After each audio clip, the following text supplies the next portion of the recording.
Hi again, Greg Bell, the News Tribune here at CenturyLink Field in Seattle. An opener like no other in team history tonight, not for just how it ended either. Empty.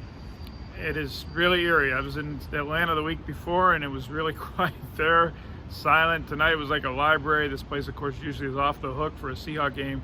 68,000 people screaming. There was no one in here. You could hear the sidelines yelling. You could hear the officials yelling. You could hear Bill Belichick yelling for holding calls. Much different than what you saw on television. That is piped in noise by the networks. They have NFL Films has archived audio of every stadium in the league.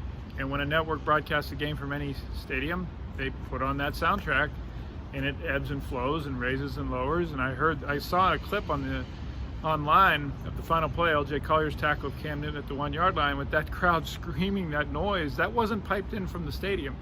We didn't hear that at all. All the noise that we heard in the stadium on that final play came from the Seahawks sideline erupting in celebration. First, that final play.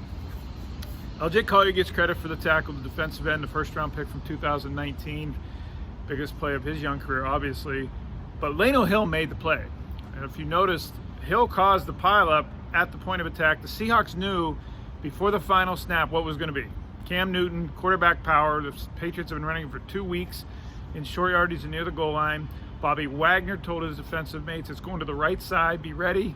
Told Collier that, told Lano Hill that. Hill shot the gap, blew up the fullback, Jacob Johnson, just flattened him at the hole, and that forced Newton to stop basically running and then went back inside right into Collier. Collier just followed the pileup that Lane had created in the hole. End of play, end of game. Seahawks stopped Newton at the 1 yard line. Very alarming how the Patriots, of course, from the Seahawks perspective, how they moved down the field twice late in the game, down 35-23 to cut it to 35-30, and then come from 1 yard away from winning the game. That is part of the defensive struggles I'll talk about in a minute. But the headliner, of course, Russell Wilson, 9 touchdowns. He only has 11 incomplete passes through 2 games and 9 touchdowns. The best 2-game stretch of his career, best start of his 9-year career. And I asked him after the game, what's different now that's working to get these touchdown passes through 2 games? He's throwing at everyone. That's what he said. Tonight, 5 touchdown passes to 5 different receivers, career high tying 5 touchdown passes to 5 different guys. David Moore with a fantastic foot drag inside the pylon and then pulling his foot back in bounds like a ballerina for a touchdown. DK Metcalf just manhandled the best defensive player in the NFL last year. NFL Defensive Player of the Year, Stephen Gilmore, in the open field in the second quarter for a 54-yard score. That made it 14-14. Tyler Lockett, the first touchdown catch that tied the game at 7. An exquisite play by Russell Wilson, rolling to his right and then throwing a dart right onto Lockett's hands away from the defender. He was covered, Lockett was, in the back of the end zone.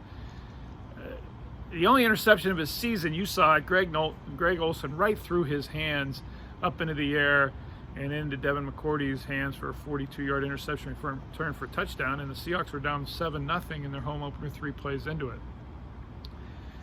Wilson has been outstanding, and the Seahawks coaches, let's face it, they are letting him cook.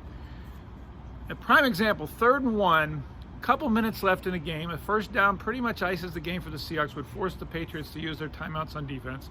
Seahawks with a 5-point lead, and the Seahawks go for the home run ball. Russell Wilson to Tyler Lockett down the sidelines, incomplete, saves the Patriots a timeout. They ended up having 2 timeouts for their final possession and 1:23 left. That shows you what the offensive philosophy is here in the first 2 weeks.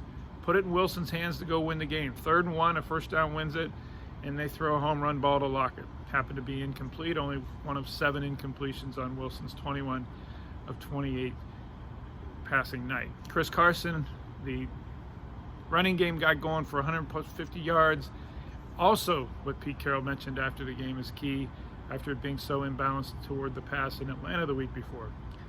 Let's talk about the defense. Marquise Blair's knee injury is serious. Pete Carroll said afterward he's, quote, sick about it. It looks like it's pretty serious, the coach said. That usually means reconstruction and out for the season. It sure looked like it as the trainers helped him off the field in the first half. Blair was asserting himself as a nickelback. Last year, the nickelback played only 30% of the time. The Seahawks were the least nickel team in the NFL, the most base. It's flipped this year. 70% in Atlanta, Blair was on the field. And they even went dime 25% of the time with Lano Hill last week in Atlanta, and the Falcons threw it all over the lot. Tonight, first half, they were a nickel again quite a bit. And then the second half, the Patriots came out and pretty much just threw the ball after halftime. Newton ended up throwing it 44 times for 397 yards. And the Seahawks were in nickel and sub packages most of the game. So the nickel back has become back to the prominent position it was when Justin Coleman was here before he signed for $9 million a year with Detroit before last season. That means Ugo Amadi is now on the spot. I cannot see the Seahawks going away from nickel just because Ugo Amadi is going to get back in there. Of course, Amadi was the nickel at the end of last season as a rookie, and the Packers, among others, Packers in the playoff game, Aaron Rodgers exploited him for big third down conversions. Here's why the Seahawks have to be a nickel right now. It's to free Jamal Adams to blitz. They can't afford to blitz Adams so much in base with 4 defensive backs, so they bring in a 5th or a 6th. Lano Hill's usually been the dime back. He had to play free safety tonight after Quandre Diggs got ejected. But when you have 5 or 6 defensive backs, then you can afford to give up one of your DBs to be a blitzer, as Jamal Adams so exquisitely was again tonight. Seahawks have this many sacks and 91 dropbacks by a defensive lineman. 1 sack by a defensive lineman so far this season. 91 times opposing quarterbacks have thrown against them.